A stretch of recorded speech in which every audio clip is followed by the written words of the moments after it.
Hello, hello, hello. It's Keita Williams, founder and chief strategist of Success Bully. Success Bully is an elite accountability practice, and so that makes me your personal professional butt kicker. I want to say happy Monday to everyone. I hope that if you are celebrating spring break, that you are breaking, you are getting a break. If you are like me, and what is spring break? I hope that you are enjoying yourself, that your Monday has started off with power and momentum, and that you are doing all the things this week that get you one step closer to achieving your goals. Like I said, I'm Keita Williams. I am the founder and chief strategist of Success Bully. We're an elite accountability practice. And so, what that means is that we are a coaching practice and we focus on goal setting and accountability for high performing type A women who happen to be entrepreneurs. And whether that is at the side hustler stage where you have an idea, you're rocking and rolling, you're driving a little bit of revenue, but not enough to quit your full-time job, or our more mature entrepreneurs who are looking to bridge the gap between that six-figure business and seven-figure business. So we support women entrepreneurs at every stage of their business, and I primarily do not get into your squish.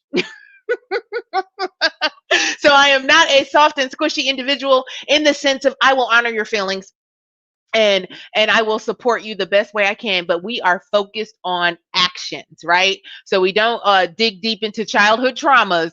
We focus in on having a plan, breaking that down into steps, monitoring where you are week to week, and providing real-time strategy to help you achieve your goals. So if you want more information on that, you can reach out to our lovely team. The month of April, we are all focused on spring cleaning our goals in the sense of that we've gotten through Q1. We've gotten through Q1 of 2021, and I would want to challenge all of you to take a moment and do a quick review before you go powering and powering through, getting busy, and on to the next thing. Just do a really quick inventory of the last 90 days, right? So what worked for you, what did not work for you, what do you want to do more of? Really examine your revenue. Where did it come from? What did you put in place? What did you miss? And calibrate your goals based on your reality today. So oftentimes when we goal set at the beginning of the year, we don't take into account the twists and turns that may have happened. I know that 2020 threw us all in a loop. 2021 continues to throw those sucker punches. So like trying to plan for the entire year, understanding the volatility of the market, but also kind of understanding like life gets real from time to time, and that we have very human moments that we have to adjust for. I want to challenge you to take a few minutes, dive into your Q1, really look at what worked for you, what didn't work for you, what do you want to do more of. I know our goal in Q2 is to simplify. We want to keep it simple, sweetie. So we're going back to our KISS method in the business and trying to run real simple, real easy breezy so that we all can enjoy scaling the practice. So I want to introduce you to your concierges. Cece, go ahead and raise your hand. I forgot how we split the alphabet. So Cece, if you could let everyone know what letters you're responsible for. And Jen, if you could let everyone know, just raise your hand, wave at the good people. If you need any additional support, if you are stuck with any of the things that we cover in this community, if you are finding that you need an area of there's an area in your business that you need support, reach out to your concierge and they will help facilitate getting time on my calendar. So we definitely want to connect with you, whether that's for 10 minutes just to build a rapport or for a longer strategy session to make sure you have everything that you need. There you have it. CC, if your first name begins with the letters D through N or S through Z, CC is your concierge and Jen is your concierge for all the rest of the alphabet. So now I want to just take a moment of reflection before I introduce our first guest. Many of you know the origin story of Success Bully, that I actually said it as a joke back in January 2017. And what I thought it would be versus what it is, two very different things. I thought it would be this cute thing that I would do with my friends. It would be a cute thing, and until I found something else that interested me, right? So I'm a reluctant entrepreneur. I am an accidental entrepreneur at best. And what I would like to say is that there's always, when you're starting a business, there's always that person that takes a chance on you and your vision.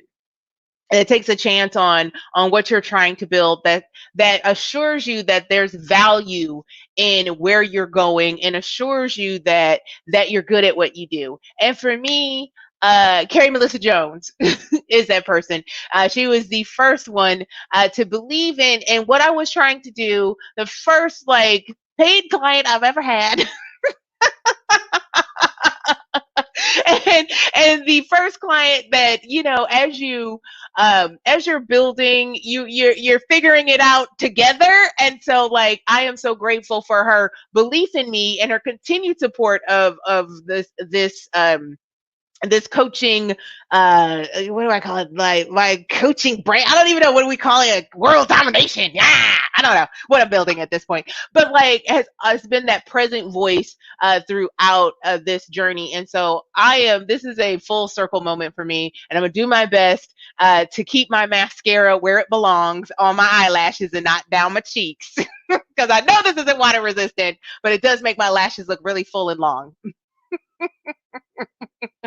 And so, I think that if you're starting your business, or you're in that little engine that could phase, that there is always going to be that person that raises their hand and says, "Yeah, I'd like that." And it's like, once you have that one person, you know that there are more people that need what it is you're bringing to the world. And so Carrie is that person for me, and I am incredibly grateful that she was my first client, and that, looking back on, was it 4 years ago, to where we both are now.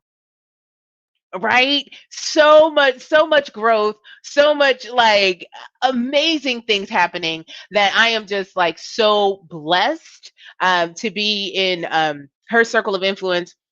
And I am so excited that she is a guest right now. So, excuse me, voice not cracking. Going to do my best. Without further ado, hold on. Let me gotta read the bio. Here we go, everyone. Carrie Melissa Jones is an author, community builder, and a researcher of online communities. Listen, y'all need to grab a notebook and a piece of paper. I'm going to have to go back and rewatch this because I can't take notes and do the same. Her work has influenced the world's leading online brand communities, including the American Medical Association, I can speak today, Patreon, Google, 2 U.S. presidential campaigns. Listen, she is the author of Building Brand Communities, How Organizations Succeed by Creating Belonging with Charles Vogel, and she's also a student teacher and researcher of virtual communities at the University of Wisconsin-Milwaukee, in my hometown. Prior to her work as a consultant, she served as the founding partner and COO of CMX, which is a hub for over 20,000 community professionals worldwide. And so without further ado, I have to welcome the incomparable, the amazing, the risk-taking, game-changing Carrie Melissa Jones. Hold on, let's see if I can get my technology together and click this correctly. Here we go. Hello. That is the single best introduction Thank you. I have ever heard in my life. Thank you for making my year. Yes, already in 2021. Yes, on April 5th, I have made your year. Yes. It's very exciting. It's very exciting. So I am like over the moon that you're joining us right now, and I'm so glad we could align our schedules. And so like, I know that in our journeys and the twists and turns, there's always like a great storyline, and sometimes we're not exactly linear, and like, because I know you've had an adventurous background, as have I. So share a little bit about your background and how that led you to discovering online communities and the work that you're doing now. Yeah. How far do you want me to go back here? Yeah, I mean, picture it, Sicily, 1945. That's all secret information. I can't share that. No, I mean, it did for me actually start when I was a teenager. I was actually a painfully shy and awkward kid, to the point where like my teachers at school would contact my mother and ask if I knew how to talk. I had so the shy. Opposite problem. She doesn't stop. Oh, Erica's here. here. She's also in the Femme League with me. Yay! So this all originated for me kind of back in my teenage years, being this really uncomfortable, shy, awkward kid that I was. I didn't know how to make deep friendships. Like, let's not say I was, a total loner, because that's just not true. But I didn't feel like people knew me, and I didn't feel like I really knew my friends. And so what I discovered when I was 13, 14 was, AIM chat rooms and forums online. And I realized that there were all these spaces where people would come and go, like chat rooms. But then there were these online communities where people would stick around, sometimes for years, and form friendships. People would get married from these online communities. And I finally realized that those were people I could practice opening up with. And they became some of my closest friends, and the reasons why I made it through high school in one piece. So that's how I got into online communities. I didn't think that was going to be my career path. As you know, I went down several weird paths. In the meantime, when I actually worked with you, Kita, I was working on a dog apparel business. Yes, I recall. And Kita got me to the point where I actually had a factory, I had prototypes, I had everything I needed. I had a production person, and I had to ask, do I want to keep building online communities for the rest of my career, or do I want to make a total pivot, a total shift? Because I'm going to have to be all in one or the other. It was very clear to me I couldn't split my time anymore. And so I decided, I had just gotten a book deal. I was going to be all in on online communities. So I still have a factory. At any point, I can go. Dog apparel business. Well, I also think that that's an amazing, there's something amazing about like having that realization that like there comes a point, and I want to assure our side hustlers here, where you've got to make that choice. You can't be 1 foot in and 1 foot out. Like, you literally have got to make that decision. And so like, I applaud you for making the decision, because I know that had to be like a tough one to go, okay, now this is getting like, what are we going to do here? Right. But then I worked on it half time for about, I think it was like a year and a half or so. So I gave myself plenty of time. And then if I hadn't gone down that path, I wouldn't have known what it was like, what my future would have been like as a dog apparel owner. I actually went to this giant convention in Las Vegas. It was 115 degrees outside. I was sweating, like even inside, thousands of people there. And I thought to myself, I just heard that a book deal was in the works. And I thought to myself, I can be in convention centers like this for the rest of my career, or I can go write this book and do the work that my heart really wants me to do. So, but I never would have even known. It would have just been this pipe dream where I would have been like, yeah, once I had an idea, And I didn't do anything with it. Yeah. It would be a woulda, coulda, shoulda. But exactly. You can always pick it back up though. Yeah. But so like, let's talk. This is a great segue to the book and moving with momentum. So like, the book deal was in the works, and then you had to go all in. So tell me about like writing the book. Tell us about the process. Tell us where we can find it. All the things. Tell me all things book, because my proposals due at the end of the month. Yay, that's a very fun process. You got this. You're gonna have to lock yourself in a room at some point and just like turn off all the internet. So the book is Building Brand Communities. I have a copy of it here. So I co-wrote it with my co-author Charles Vogel. He is the author of the book The Art of Community. So he had written a book before. He had written 2 books actually. He had one published and the other not published yet. And so I had been following his work for a while. He had been following mine. And he approached me about writing a book. I thought like that was a thing, one, that I would have to wait to do until I was, like at least in my 60s or so, like my biography, maybe. Yeah, exactly, like a memoir. A memoir. But he was like, no, you have things to say now, and the world needs to hear them. And so he was a huge proponent of my work. To your point about having people who believe in you, it's so critical to your success. So yeah, we sat down, we worked together almost every day for 2 years from long distance. So he was in Oakland, California. I was in Seattle for most of the writing. So we would sit down sometimes for up to 4 hours at a time and just, oh man, I don't even know how to describe how long the work took and how hard it was. Collaborative projects are no joke. No joke, but I'm really proud of the book. It actually just won a gold medal last week, or was it the week before, from the Axiom Business Book Awards. So Yeah. it paid off. It's helping people. That's what matters. It's serving people in the way that I wish I could have beforehand. Okay. So then let's talk about that. So you started Gather Community Consulting. Was that all around the same time as the book? Did one feed the other, or were you already out the gate with your consulting practice? I was already out the gate with the consulting. So I had actually just, how do I explain this? So I had been building this business, CMX. I left the business in 2017. You were also there for my decision around that. And it was the most freeing time of my career to realize that, I can start over again. And so I did that with the consulting. I worked on several projects. I partnered with other consultants. I just figured out, like, how is this going to work? I just tried everything. And I had just finished up a project with the American Medical Association, and I'd written about it. And that's when Charles approached me. So I'd been working solo on consulting for about a year when he approached me, and we actually finished everything. But I'd been building communities for much longer than that, and had been an expert for much longer than that. So yeah. I love it. I love it. Story.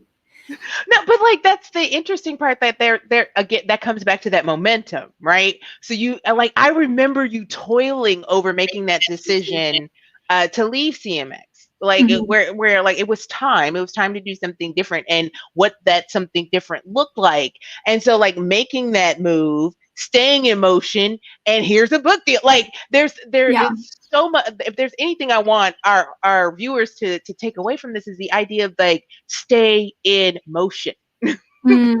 Stay in motion. That, like, even baby steps had that compound effect. That's when you go, this isn't working, and you sit down, or you pout for weeks on end because you had a bad day, or months. You take months off, or you say this isn't working, and you throw it out the window, you throw the baby out with the bathwater, whatever that phrase is. Throwing something out with the water. That, like, that even just the staying in motion. It's like that with the Good to Great, the flywheel. That you get it going, and then you start attracting these opportunities to yourself because you are in the conversation. Exactly. So I'm sorry, I'm gonna get off that soapbox. Sorry, I'm going big on that one. That's a big thing. Like, stay in motion. Like, if it was easy, everybody would do it. I think about opportunity cost all the time. That what is the opportunity cost that you're basically adding on by standing still? So the opportunity cost of me staying with CMX was that people saw me in the shadows and didn't think that I could stand on stage, and that I couldn't own my expertise fully. And so that was a huge opportunity loss. It meant, like, it was much harder for me to ramp up consulting because I'd been behind the scenes for so many years. It meant that I would walk into rooms with my business partner. People would assume I was his administrative assistant, all kinds of costs that are both tangible and intangible. And when I left, those started to, I started to get some of those costs back. People would not assume I was someone's administrative assistant when I would walk into rooms, which is, not my fault, right? Like, they're sexist, unconscious biases, but it's real, and it's out there. And I love it. The opportunity cost of standing still. CC, put that in the comments. That's a notable quotable. So then, when you think about, especially all that 2020 has been for all of us, in the sense of, like, the biggest year of, I would say, growth and disruption, along with, I don't want to dwell on the suffering and changes, and there isn't a single person on this planet that was not impacted by 2020. And so, like, in the world where we're majority still virtual,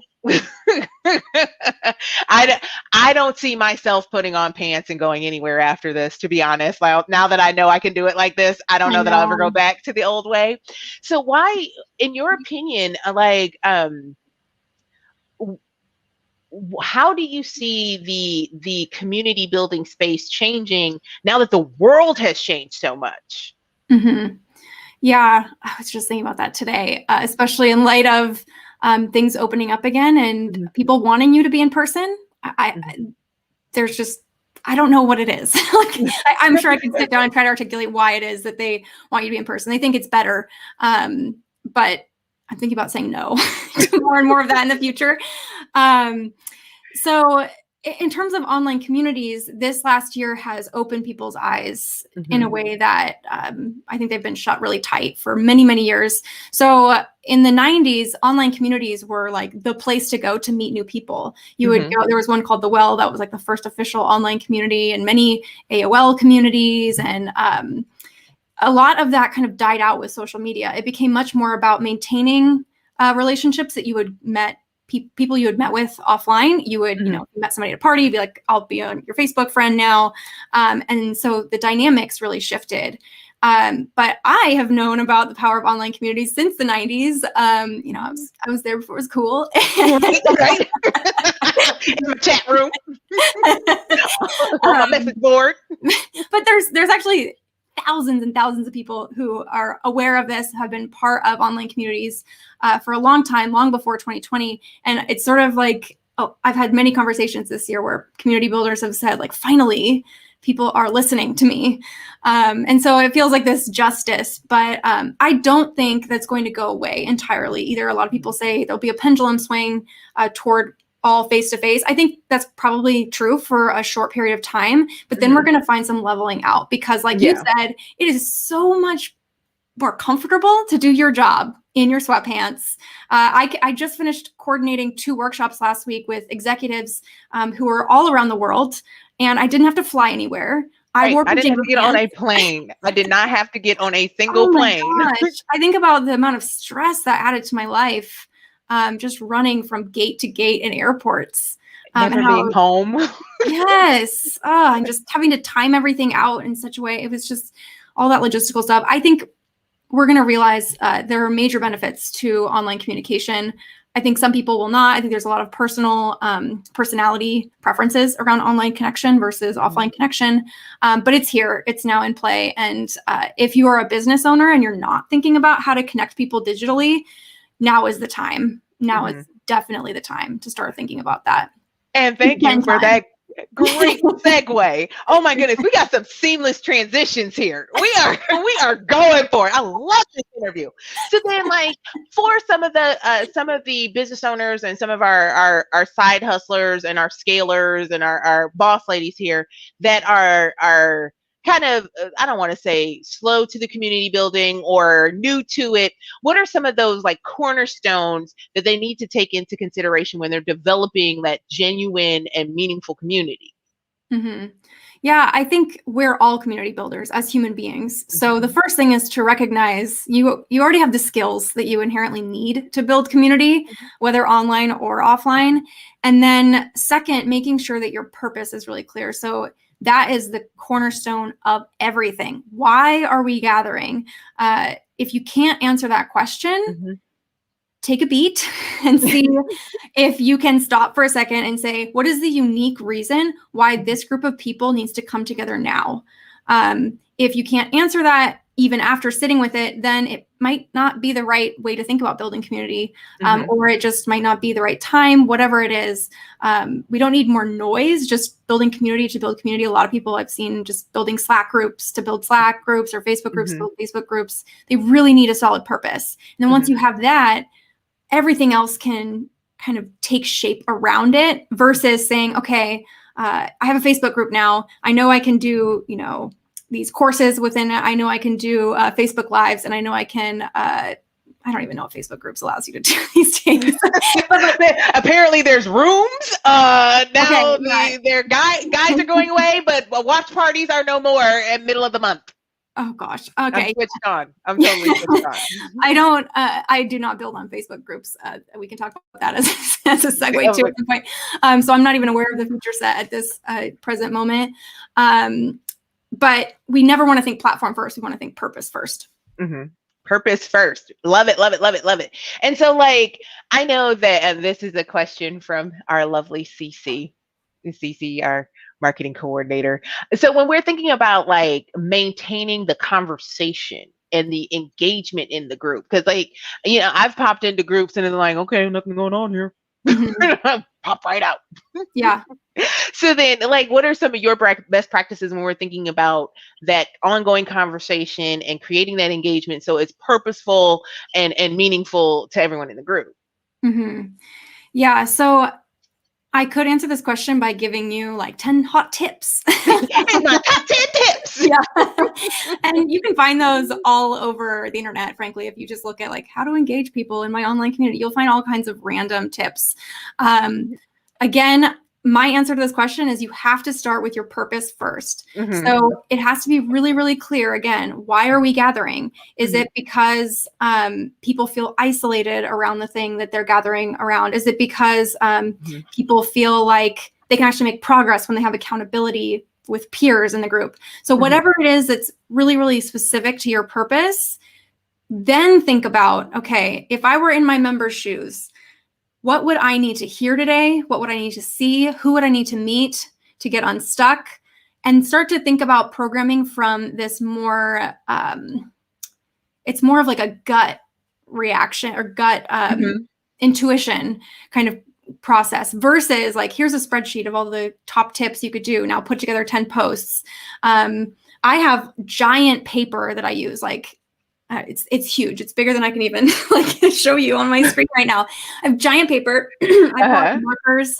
I write down phrases. Like I'll think about one member and think about, okay, what is, Stacy's challenge this month, and think about what could help get Stacy unstuck. And the things that could help get Stacy unstuck will help other people get unstuck too. So let's develop some programs specifically for Stacy that serve everyone. So that's how I think about creating really great conversations. Is not, like, it's not like you have a dinner party and you're like, here are the 5 things that every dinner party conversation is. Right. Like, let me break the ice again. Yeah, it's so uncomfortable.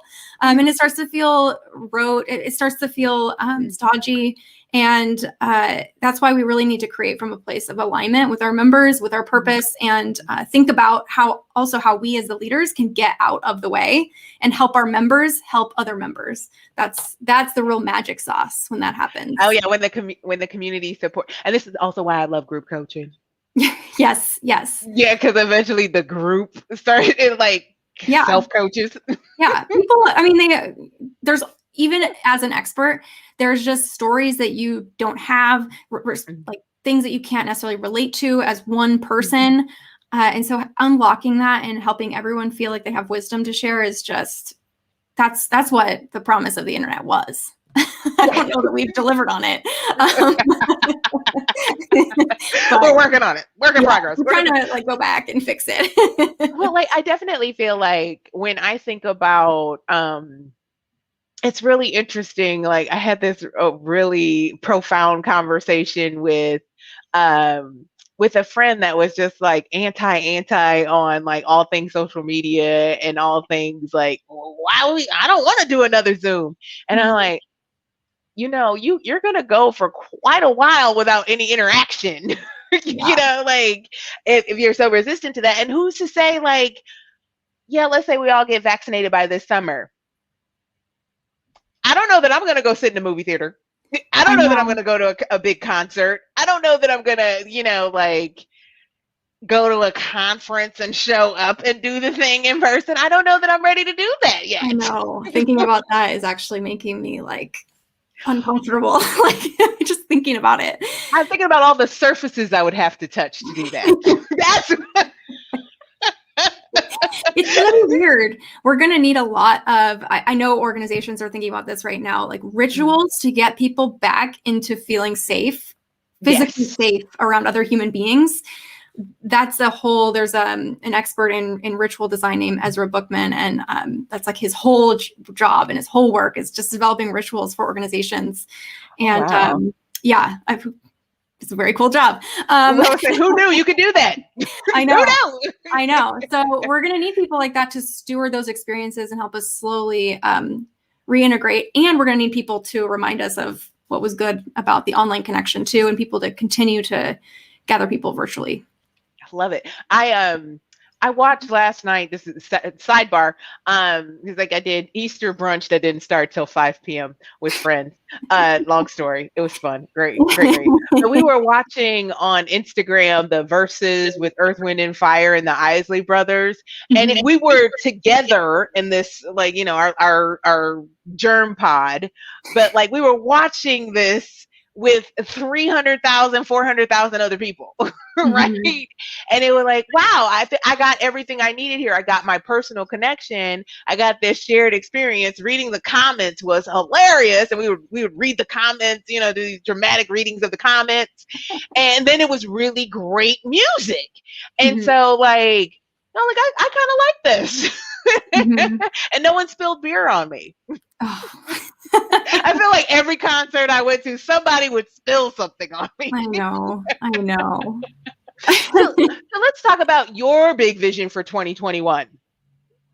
What's your North Star for this yet another year of transition? Yeah.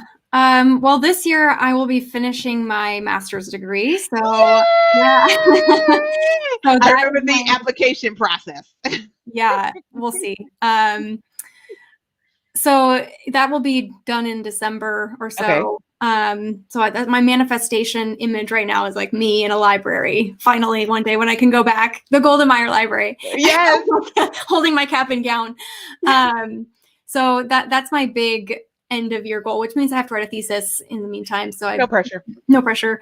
So that plus deepening into my work, but specifically deepening into my coaching work. That is happening. I have an online course that I've created where people can come and learn the structures that I teach to my clients for a lot of money, for much, much less money. And so they get to learn these skills themselves and then practice them in the online community. And so I'm really deepening into that so that I can broaden my impact. And I'm actually stepping back out of a lot of my consulting work because it takes up so much of my energy. I'm sure we've talked before about energy drainers and energy bringers. That's something we talk about in the Femme League, which Erica's part of as well.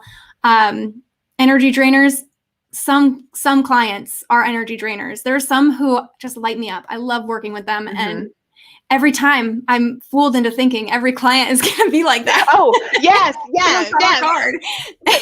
But these are all things that like, and I want to assure our audience that you learn this as you go, right? That there are clients that you're like, you start seeing the warning signs and you're like, I don't need to take that one. Nope. When you first start out, you're like, yay, somebody wants to work with me. And then as you kind of, you start like, yeah, we're not for everybody and everybody's not for us. Yeah, I've seen it go wrong. Yeah, there's some red flags that, especially because I do a lot of facilitation work and I will sell into usually an executive, but then the people who I work with are very different than just that executive.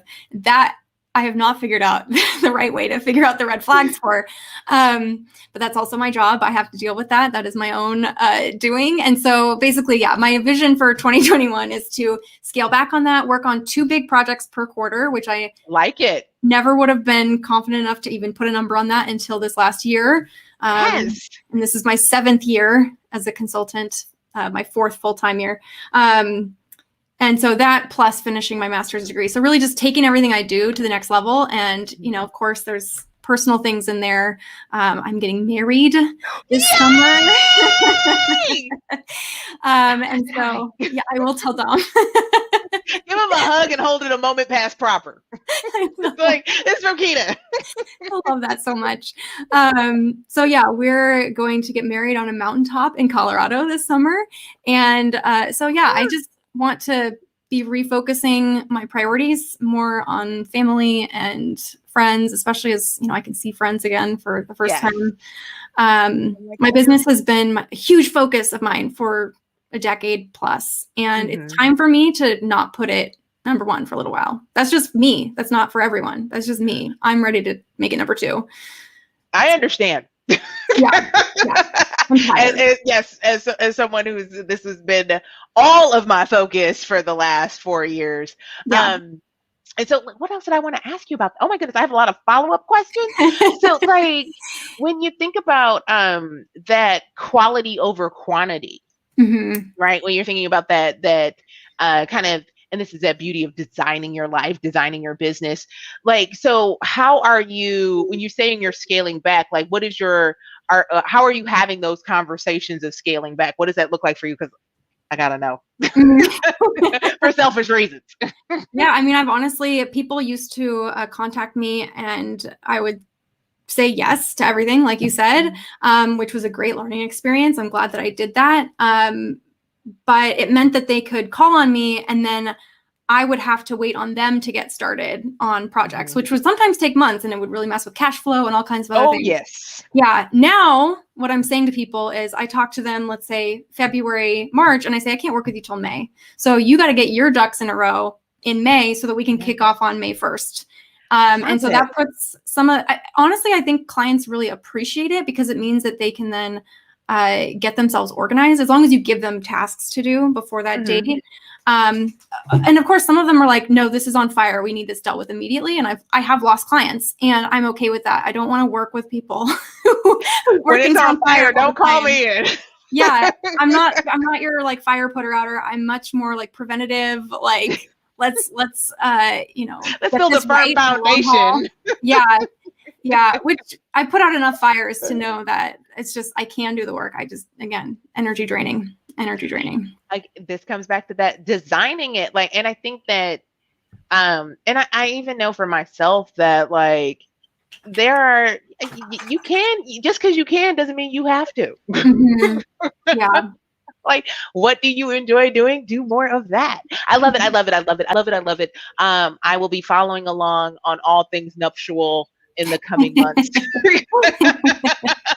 I can't wait for the link to the live stream. Yeah, I don't think we're not going to live stream it. Oh, well, then I'll wait for the recap. I'll wait for the recap.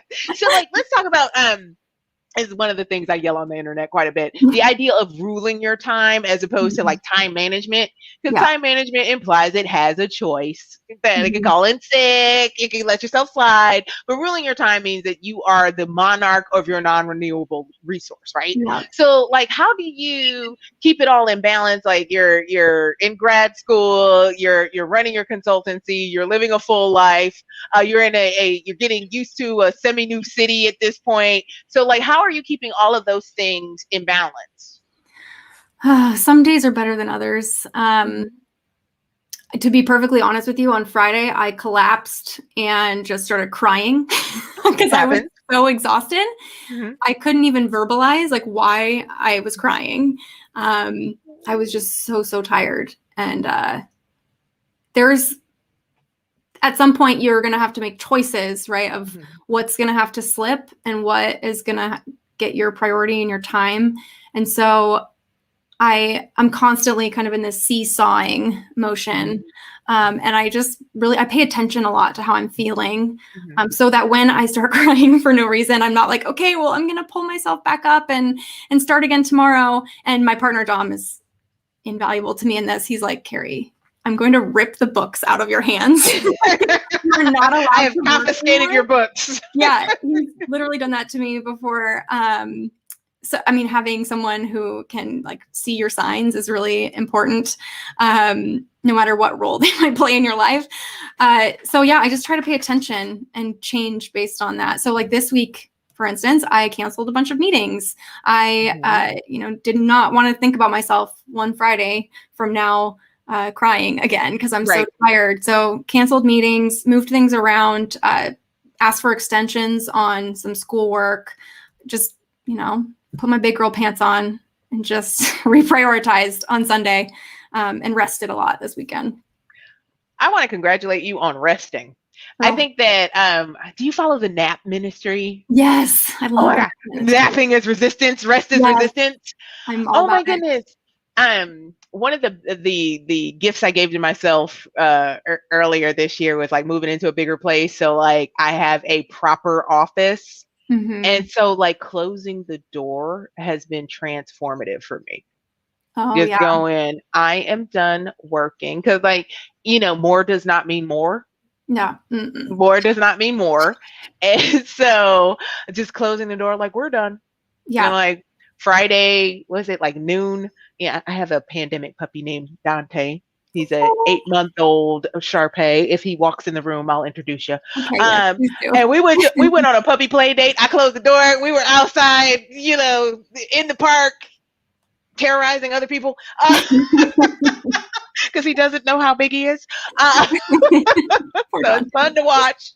Fun to watch. But like creating that space for myself where like, okay, it's okay. It's okay. Just take a break. We can pick this up later. So yes, I hear you on that rest, but really paying attention to what's a priority, paying attention to your body, paying attention to like that. If that burnout is starting to creep up, okay, where is that coming from? What is driving this? So yay. So this is a lightning round. Are you ready? Okay. These are my questions about nothing. Okay. These are my questions about nothing. So we often talk about the double-edged sword of being brilliant. And so that is like because you're brilliant, you never run out of ideas. And there's no consequence because you usually can pull them off, or like you can procrastinate and all these other things. Or there we can get distracted by those shiny objects because like, oh, I had a great idea. Let me go do this. And so how do you manage that double-edged sword? I am brilliant, so yes, I was definitely. So take-home message is you're brilliant. Love it. As a somewhat brilliant person, I can say I started using Notion this year, and this is not to send anyone on a new tool. Don't go down the rabbit hole, y'all. Go down the rabbit hole unless you really need it. I was using Asana for a long time, and it started to make me feel anxious. And so I recognized that the tool was the problem in that case. And so now I have a Notion board where I just write like, these are the things that might get developed next year. And at the beginning of the year, actually, I sat down for planning and I had like 15 things that I wanted to make a priority. And then I was actually talking with my therapist about it. And she was like, I challenge you to pick 5 of the 15. And I was like, that's not enough. But then I laid out a calendar of every month and what it was actually going to take to do these 5 things, like my thesis, the course launch, all these other things. And 5 is actually the only human thing I can expect of myself. Probably so all the other stuff, all the new ideas, those go into that Notion board. And when I start planning again in December, I'll pick them back up. Yeah, I have a world domination notebook. Yes. Yeah. It's bedazzled. And it's just like, okay, well, this is a really great idea. Not right now. Not right now, but I want to capture it. So when the timing is better, I have all of my thought process. I even challenge myself to do like, okay, well, what's the straw man business plan for this? So that like kind of think it through all the way. Okay. Coming in hot. What are you currently reading? Because leaders are readers. What are you currently reading? 500 academic articles. There you go. Yeah. Oh, yeah. No, literally 150 that I have in my queue right now that I have to get through by the end of this week. I'm not joking. Some of them will be skimmed. Okay, I was about to say, so do we just like go to the first sentence of each paragraph? Yeah. I'm like, not relevant. Okay. Like, this is what I wanted. Yeah. But in addition to that, I have on the back burner the book Social Chemistry, which came out this year about connecting and what it does for our brains and things like that. So that's on my list right after. I love it. And so this is your mic drop moment. Oh, wait, no, I want to pause. I just built that up and I want to take it back down. So like, I want to make sure that we talk about your online course. So I know you're having a webinar on April 16th. So where can we find you if we want more goodness on building communities? Where can we find you? Yeah, go to engageyouronlinecommunity.com and there is a webinar sign up page. I have not tested all of the tech around it yet, so you'll see a little bit. You're the first group to hear about this. So you can sign up. You will be put into the, you'll get the link and all of that to join. You just might get some communication that hasn't been edited. Don't worry. We'll put it in. We'll put the link in the comments and then we'll put it in our newsletter when we send the follow-up for this video. Wait, there's a question from the floor. So hold on to that mic drop moment. Hold on. Question for Carrie. Here we go. It seemed like, okay, hold on. Let me read it first. So it'll sound like I have troubles. It seems like as the group grows, the needs of the members begin to change. How do we effectively and consistently address their needs? And how do we balance that with maintaining our purpose? Go ahead, Cece. That was a meaty question. Meow, Cece. Love ya. You got a two-parter. That is a advanced level concept. That's actually, it's two, maybe even a three-parter. Let me just attack the first part. So yes, as the group grows, the needs of your members often will change. The people who joined originally might have made the progress that they were hoping to make. That's what you hope, actually. And in some cases, that means letting them go and fly away, or helping them find ways to lead the community in the future. So that does happen. The needs of members can change. And then I'll skip to the second part of that question, which is how do we balance the needs of members changing with maintaining our purpose?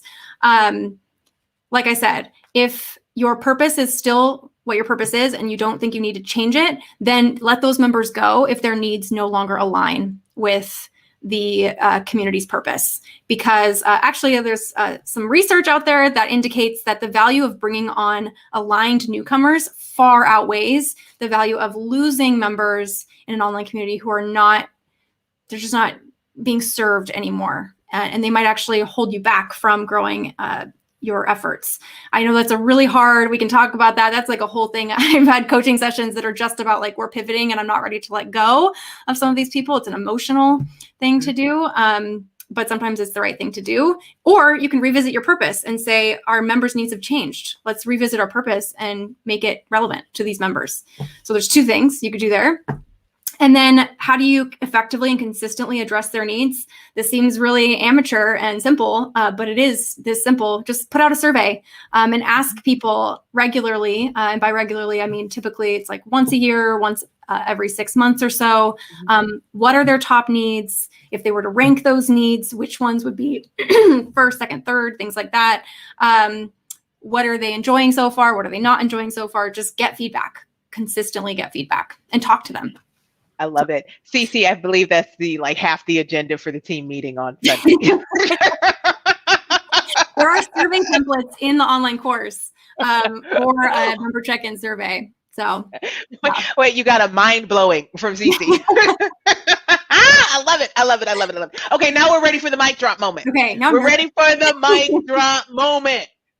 This is it. So like if you had to hand a golden nugget to this community, what would be the parting words of wisdom you'd like to leave them with? About community building. I would just say purpose first. Purpose first. Purpose Always first. Go back. Mic drop.